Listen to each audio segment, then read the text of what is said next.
ఆచి చికెన్ మసాలా. బంగారం ప్రియులకు బిగ్ అప్డేట్ ఇది.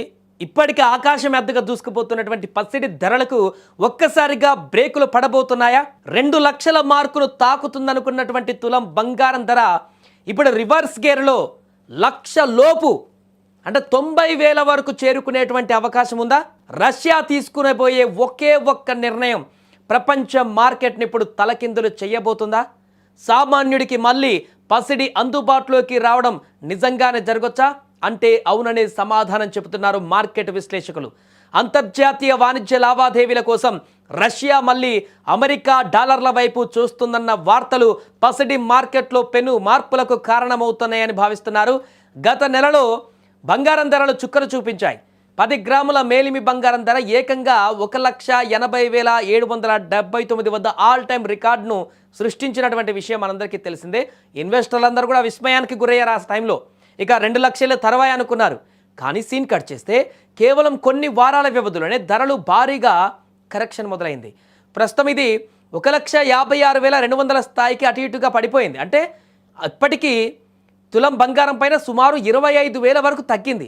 ఈ వేగవంతమైనటువంటి పతనం చూస్తుంటే ధరలు మరింత భారీగా తగ్గేటువంటి సూచనలు స్పష్టంగా కనిపిస్తున్నాయి. ప్రముఖ గ్లోబల్ స్ట్రాటజిస్ట్ అమిత్ గోయల్ ఆయన చేసినటువంటి అంచనా ప్రకారం చూస్తే రష్యా అమెరికా మధ్య ఆర్థిక ఒప్పందం కుదిరితే రాబోయే రోజులలో మార్కెట్ చిత్రం పూర్తిగా మారబోతుందట. వచ్చే ఏడాది చివరి నాటికి దేశీయ మార్కెట్లో 10 గ్రాముల బంగారం ధర చూడండి 90,000 రూపాయల నుంచి 1,00,000 రూపాయల మధ్య అంటే 1,00,000 కంటే తక్కువగా పడిపోయేటువంటి అవకాశం పుష్కలంగా ఉంది అని ఆయన చెప్తున్నారు. అంతర్జాతీయ మార్కెట్లో ప్రస్తుతం $5,000 వద్ద ఉన్నటువంటి ఔన్స్ బంగారం ధర ఏకంగా $3,000 మార్కుకు పడిపోవచ్చని కూడా మార్కెట్ వర్గాలు లెక్కలు వేస్తున్నాయి. ఇక ఒకవేళ రష్యా కనుక డాలర్ సెంటిమెంట్కు అధికారికంగా అంగీకరిస్తే ఇప్పటివరకు ఎలాంటి డిసిజన్ తీసుకోలే, బట్ అక్కడ వార్తా కథనాల ప్రకారం మనకు అర్థమవుతుంది ఏంటంటే రష్యా డాలర్ వైపు అడుగులు వేస్తుందని. అది పసిడిపైన పెట్టుబడుల విరమణకు దారితీస్తుంది. ఆ రకమైన నిర్ణయం తీసుకుంటే ముందుగా గోల్డ్ ఈటీఎఫ్లలో భారీ అమ్మకాలు మొదలవుతాయి.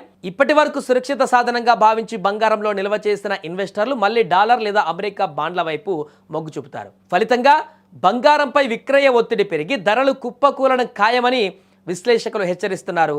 ప్రపంచ పసిడి నిల్వలలో దాదాపు 20% వాటా ఒక బ్రిక్స్ దేశాల వద్దే ఉన్నాయి. అంతర్జాతీయ పసిడి ఉత్పత్తిలో ఈ దేశాల వాటా 50% పైమాటే. ఇప్పటి వరకు డాలర్కు ప్రత్యామ్నాయంగా బంగారాన్ని భారీగా కొనుగోలు చేస్తూ ధరల పెరుగుదలకు కారణమైన కేంద్ర బ్యాంకులు రష్యా నిర్ణయంతో తమ వ్యూహాన్ని మార్చుకోవచ్చు. ఒకవేళ ఈ బ్యాంకులు బంగారం కొనుగోలు ఆపేస్తే మార్కెట్లో ధరల పతనం ఊహించని వేగంతో జరుగుతోంది. అమెరికా అధ్యక్షుడు డొనాల్డ్ ట్రంప్ వచ్చే జూన్ కల్లా రష్యా ఉక్రెయిన్ యుద్ధానికి ముగింపు పలకాలని పట్టుదలతో ఉన్నారు. రష్యా చెమురు కొనకుండా భారత్ సహా పలు దేశాలపై అమెరికా విధిస్తున్న భారీ సుంకాల వల్ల రష్యా కూడా ఆర్థికంగా దారికి వస్తున్నటువంటి సూచనలు కనిపిస్తున్నాయి. అమెరికాతో వాణిజ్య సంబంధాలు పునరుద్ధరించుకోవడానికి డాలర్లలో వాణిజ్యం చేయడానికి రష్యా సన్నాహాలు చేస్తుందని బ్లూంబర్గ్ వంటి అంతర్జాతీయ వార్తా సంస్థలు తాజాగా పేర్కొంటున్నాయి. మొత్తానికి బంగారు భవిష్యత్తు ఇప్పుడు రష్యా అధ్యక్షుడు పుతిన్ తీసుకోబోయే నిర్ణయంపైనే ఆధారపడి ఉంది.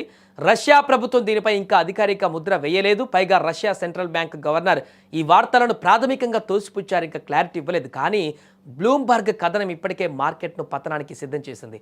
ఒకవేళ యుద్ధం ఆగి రష్యా డాలర్ వైపు మొగ్గు చూపితే మాత్రం సామాన్యులకు మళ్ళీ తక్కువ ధరకే తులం బంగారం దొరికేటువంటి రోజులు అతి దగ్గరలోనే ఉన్నాయని చెప్పుకోవచ్చు.